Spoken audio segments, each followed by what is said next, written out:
भैया कामदेव को जीता है, सोच रहे सभी को जाकर के बताए हमने कामदेव को जीता है।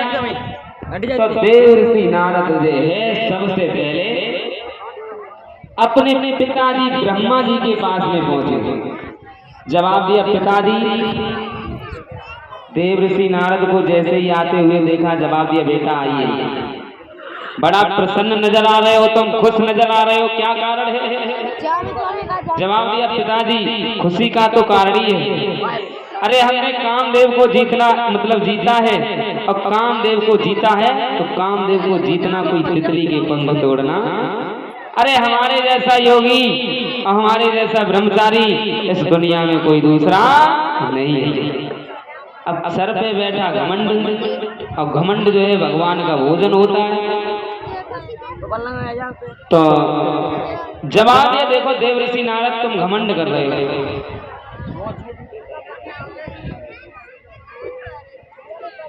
जवाब दिया तुम अपने ऊपर घमंड कर रहे हो, लेकिन ये बात जो है भगवान विष्णु से कभी मत कहना। जवाब दिया क्यों ना कहें? जवाब दिया हमने क्या कोई चोरी की है क्या? हमने कोई डकैती डाली है क्या? अरे हमने तो वो काम किया जो संसार में कोई नहीं कर सकता। तुमसे कहा उनसे भी कहेंगे।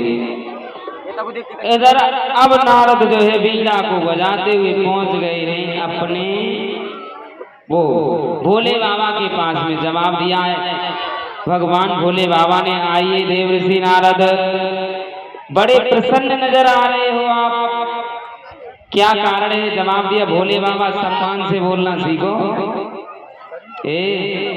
हमका कोई छोटे मोटे संत थोड़ी है दरवाजे पे मारे मारे घूमते फिरे।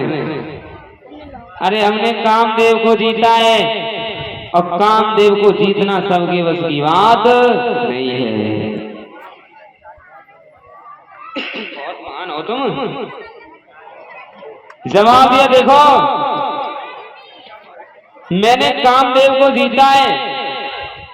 तो जवाब दिया देखो तुम्हें अपने ऊपर घमंड आ गया है।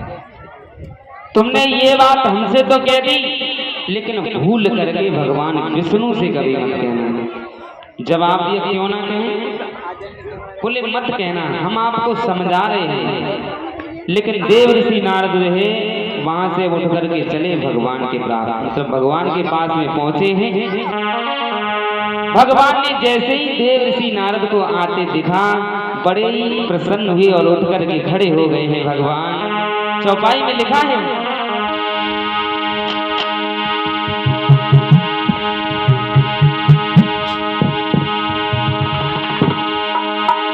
हो हरस मिले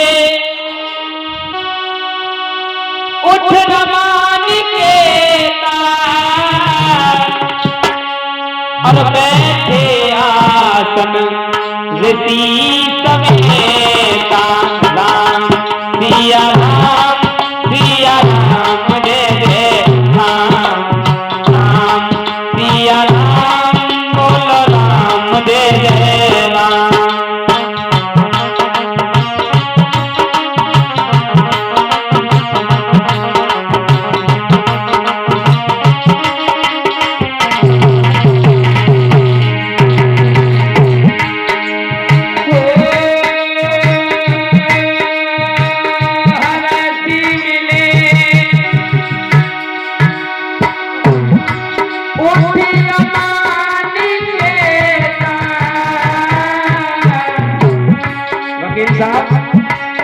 और बैठे आसन ऋषि समेता। राम सिया राम बोलो राम जय जय राम, राम सिया राम बोलो राम जय जय राम।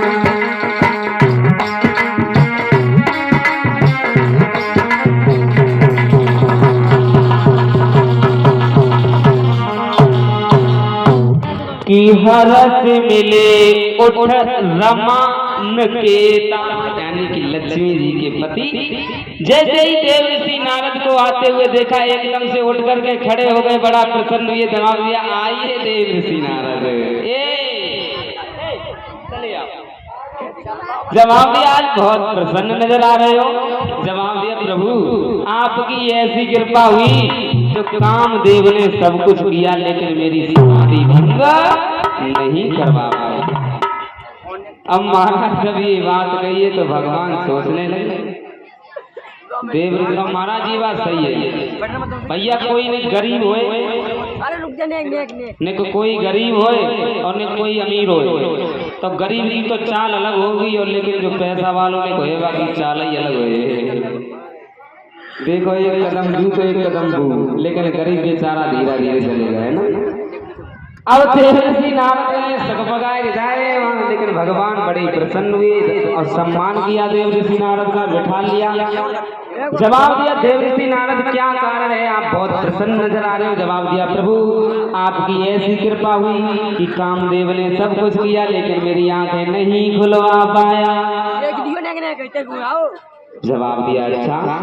तो देवर्षि नारद ने बाद में एक बात कही कि खुलवा कैसे लेता, घमंड हो गया कि खुलवा कैसे लेता, मैं बाल ब्रह्मचारी देवर्षि नारद। भगवान ने सोचा नारद को घमंड हो गया, तो भगवान ने सोचा देवर्षि नारद जब तुम्हें ही घमंड हो गया तो आगे आने वाले समय में क्या होगा। भगवान ने सोचा अब तो हमें ऐसा करना चाहिए जिससे देवर्षि नारद का घमंड दूर हो। भगवान ने क्या किया, एक नगर बसाया, शील निध नाम के राजा हुए, कितयपुर बसे शील निध राजा। भगवान ने एक नगर बसाया और उस नगर में रहने लगे उनके घर में कि विश्व मोहिनी सुकुमारी, यानी कि उनके घर में एक विश्व मोहिनी नाम की कन्या ने जन्म लिया। अब वो विश्व मोहिनी धीरे धीरे शादी के योग्य हो गई, जवान हो गई। तो इसके बदले में शीलनिधि ने अपनी बेटी का स्वयंवर किया। स्वयंवर का मतलब होता है कि लड़की कन्या अपने पति को स्वयं चुने, उसे कहते हैं स्वयंवर। इसके बदले में शीलनिधि ने स्वयंवर किया, और जब स्वयंवर किया है देश विदेश में खत भिजवा दिया कि हमारी बेटी का स्वयंवर है। अब महाराज स्वयंवर से मात्र 2 दिन पहले देवर्षि नारद रहे उसी रास्ते से निकले।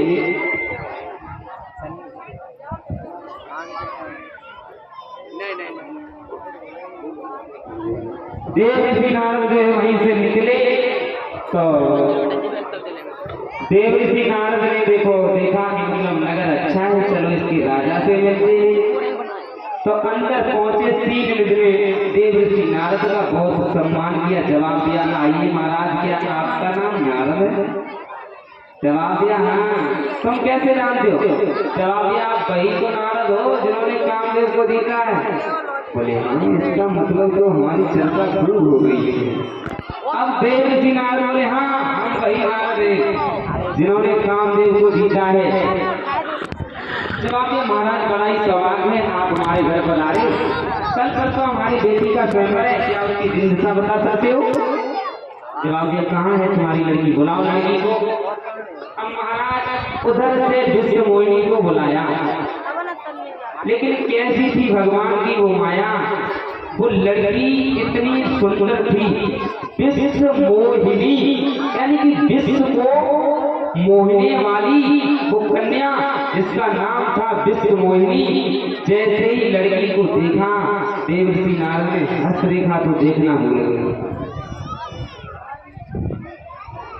जैसे ही देखा चेहरे की तरफ देखते गए अब नजर चलाने का ध्यान ही भूल गए।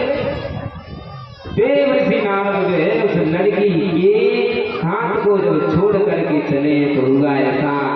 अब मन की बात है, सीने तो पूछ रहे हैं लेकिन कुछ नहीं बता रहे हैं, अब वो सिर्फ देख रहे हैं, मन में सोच रहे हैं प्रभु कितनी सुंदर है, कितनी सुंदर है कन्या, अगर इसके साथ में किसी की शादी होगी वो अमर हो जाएगा। अब तो हम शादी करेंगे, अब हम कुंवारे बनकर नहीं रहेंगे, अब हम शादी करेंगे शादी। देवर्षि नारद भविष्य की तो बातें भूल गए, लेकिन अपने भविष्य में खो गई। अंत में हुआ ऐसा महाराज, कवि ने लिखा है कि छोड़कर हाथ बेटी का गले, अखिल बातें छुपी छुपी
अब तो जो है नारायण नारायण भूल गए, जो 14 घंटा नारायण नारायण करते थे।